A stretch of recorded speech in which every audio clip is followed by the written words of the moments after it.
Hola, muy buenas tardes. Me encuentro en el segundo lugar de interés histórico de la batalla de Maipú. Este sector se llama Plaza a los vencedores de Bailén. Esta es Avenida Pajaritos, a la altura del 2077 más o menos. Si ustedes lo googlean van a poder llegar fácilmente a este lugar. En este lugar se encuentra un gran monumento que fue mandado a erigir por el libertador de la patria, don Bernardo O'Higgins Riquelme, con motivo de la victoria de Maipú. Luego del desbande de las tropas realistas desde lo que es el sector Cerro Primo de Rivera, que fue el primer video que realicé respecto a esto, en un número aproximado a 2000 soldados de infantería pertenecientes a los regimientos Infante Don Carlos, al regimiento de Burgos, al regimiento de Concepción y al regimiento de Arequipa, que eran las mejores unidades de infantería con que contaba el ejército español aquel heroico día. Tratan de realizar una especie de resistencia en esta planicie. Hoy en día está bastante intervenido. En esa época eran cerritos, una serie de cerrillos no muy altos, vegetación arbustiva de tipo xerófila, arbustos y matorrales espinosos, como el día de hoy se pueden apreciar en las zonas rurales próximas a Santiago. Bueno, y estos 4 formidables regimientos de infantería compuestos por soldados españoles se reúnen en este lugar para, como les digo, tratar de realizar una segunda maniobra de defensa.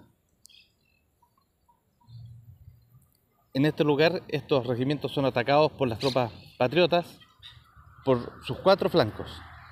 Atacan la caballería, los cazadores, los granaderos San Martín, la caballería chilena atacó acá, la caballería del Ejército Unido de los Andes, chileno-argentino, atacaron las tropas de infantería chilenas y también fueron emplazadas cerca de este lugar, más o menos por ese sector, fueron emplazadas algunas baterías de cañones. Algunos cañones fueron instalados en ese lugar para atacar a estos cuadros de infantería realista. ¿Qué se deseaba crear con estas formaciones de cuadros? Bueno, la formación de cuadros era una formación que se utilizaba hace mucho tiempo por parte de la infantería para poder defenderse de las cargas de caballería.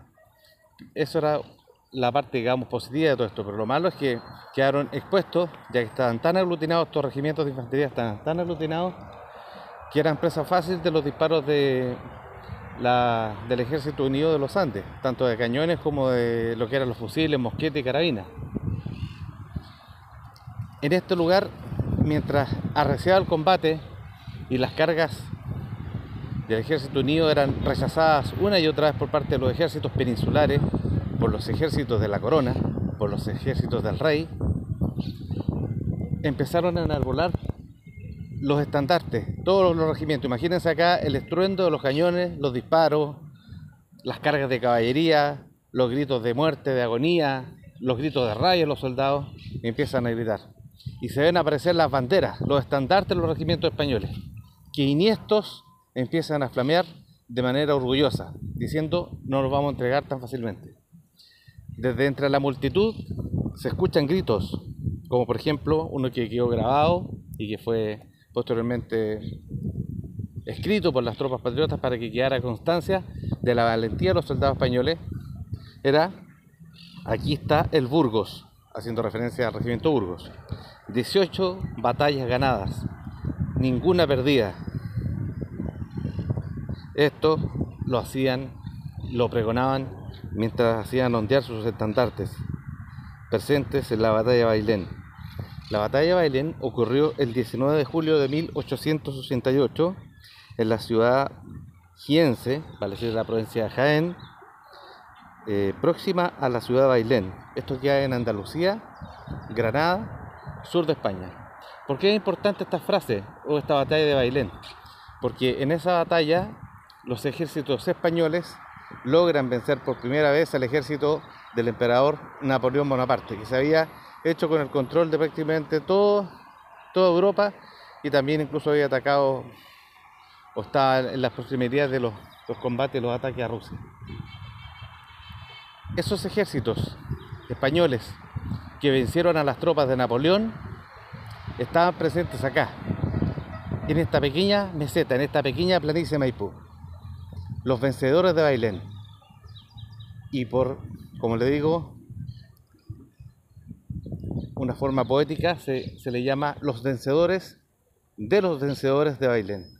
Es decir, el ejército unido vence a las tropas españolas que a su vez vencieron a Napoleón en territorio peninsular.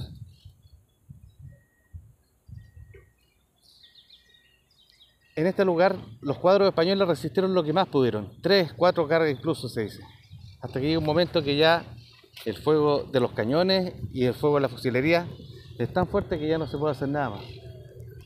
Por lo tanto, deciden retirarse de manera ordenada, un repliegue táctico ordenado en dirección a lo que se denomina actualmente la Hacienda de los Espejos, que es más o menos, para que tengan ustedes una idea, el lugar donde se encuentra el Hospital del Carmen de Maipú. Hacia la parte posterior de este hospital hay una plaza que se llama, me parece que se llama la Plaza Coronel Ordóñez, en honor al coronel español Ordóñez. Bueno, se supone que ahí ya se repliegan en estas chacras, en esta zona de pequeños caseríos, tapias, se repliegan las fuerzas españolas. Así que aquí fue una de las fases más cruentas de la batalla de Maipú. Y aquí fue donde los españoles, como les digo, orgullosos, resistieron entre 4 y 5 cargas que hicieron los ejércitos chilenos.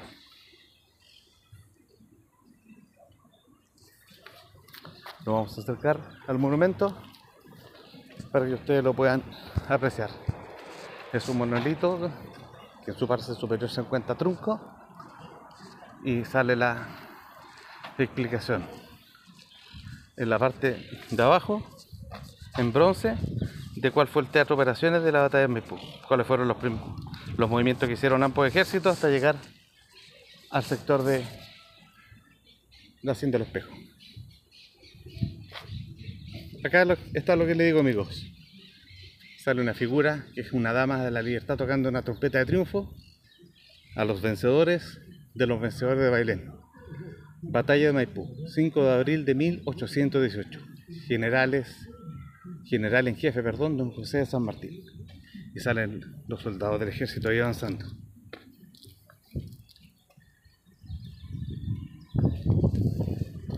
Aquí, como les digo, fue una batalla cruenta. Y los españoles iban a rendir cara a su vida. Teniente coronel graduado don Manuel Blanco Encalada, comandante de artillería. Sargento mayor don Isaac Thompson, comandante del 1º de cazadores. Teniente coronel don Juan de Dios Rivera, comandante del 1º de infantería. Teniente coronel don José B. Cáceres, comandante del regimiento de infantería número 2. Seguimos dando vuelta a la plaza y conociendo el monolito. Aquí siguen apareciendo los nombres y graduación de los jefes de cada regimiento. El batallón número 3, comandante del batallón de infantería de la patria, comandante del cazadores, comandante de artillería, comandante del batallón número 7, comandante del batallón número 8, comandante de artillería, comandante del regimiento de granaderos.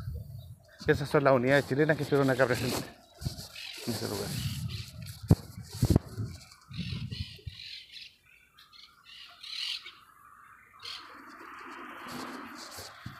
Así que en este lugar, mis queridos amigos y amigas, fue donde el ejército español, luego de dispersarse en el sector que se denomina Cerro José Primo de Rivera, se establece. El Cerro José Primo de Rivera debe estar a unas 7 u 8 cuadras hacia el nororiente de esta posición. Y fue en esta emplanada, o en estas pequeñas ondulaciones del terreno, en ese entonces, donde los formidables regimientos españoles peninsulares dieron su último esfuerzo en contra de las tropas aguerridas del Ejército Unido de los Andes, hermanos chilenos y argentinos, unidos por una misma causa, cuál era la independencia nacional.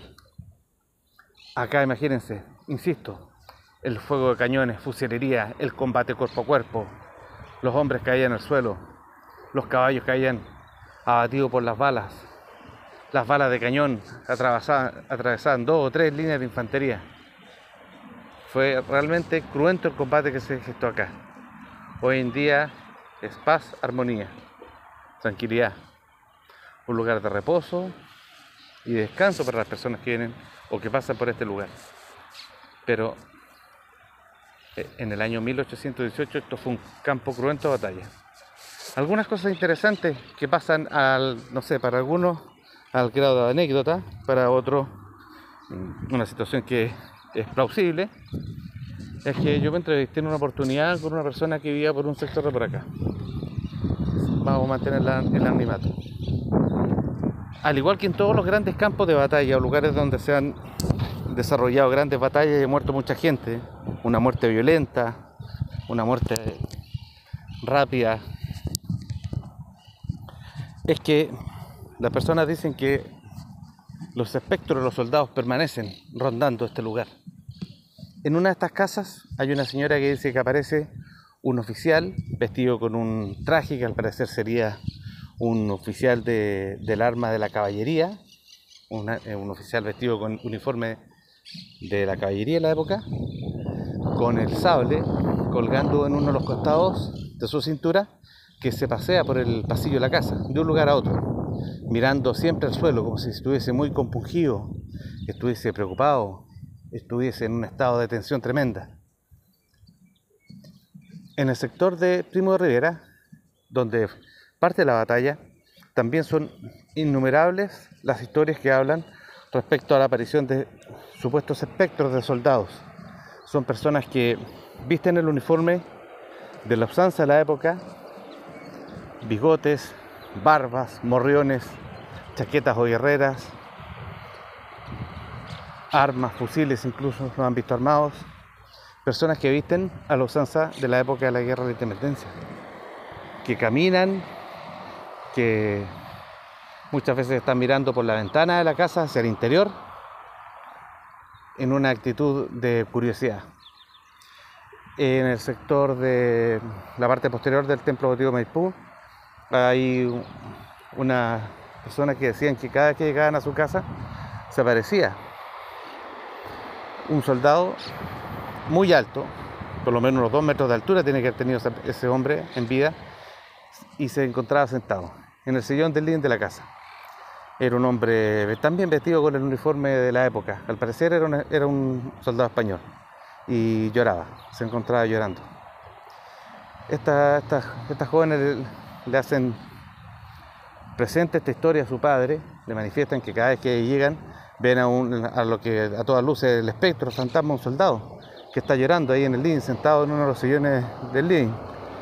El papá en un principio no les da mayor interés, piensa que es, no sé, pensamiento neurótico, pueden estar pensando tal vez en que son personas que han escuchado tantas veces la misma historia que después tienden a repetirla, algo así como una especie de pensamiento obsesivo. Bueno, llegó un día en la noche el papá de estas señoras, de estas jóvenes, quien era incrédulo y que pensaba que sus hijas solamente hablaban cosas sin sentido, y bueno, al ingresar a la casa en la noche, lo primero que vio cuando prendió la luz del living fue ver al soldado español llorando, sentado. Lo miró con asombro, se fue a su pieza y le dijo: ¿saben qué, hijas? Ahora les creo. Acabo de ver al soldado sentado en el sillón de nuestro living. Y así son innumerables. Hay otra historia acerca de también el tema. Hay una señora que es estética porque ve a un soldado que se arrastra por el suelo, está herido, está manchado con sangre, tiene manchas de sangre en el pecho y tiene también la cara manchada con sangre. Esto es un poco más terrorífico esta historia, porque se ve que es una persona que está agonizando y que está bastante a maltraer y está sufriendo mucho por sus heridas. Así que esas son algunas de las historias.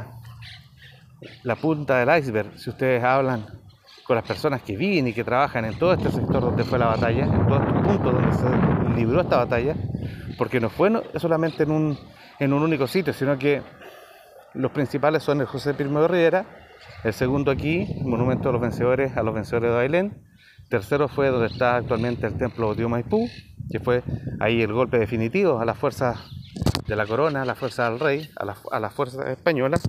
Y cuarto fue el desalojo de la última resistencia española que se había atrincherado en lo que se denominaban las haciendas o la hacienda de los espejos. Es decir, hubo varias etapas y fue una batalla que duró horas. Una de las batallas más cruentas y violentas y con mayor cantidad de muertos y heridos de todas las batallas de la independencia nacional. Así que bueno, amigos, este es el segundo punto de interés: monolito a los vencedores de Bailén.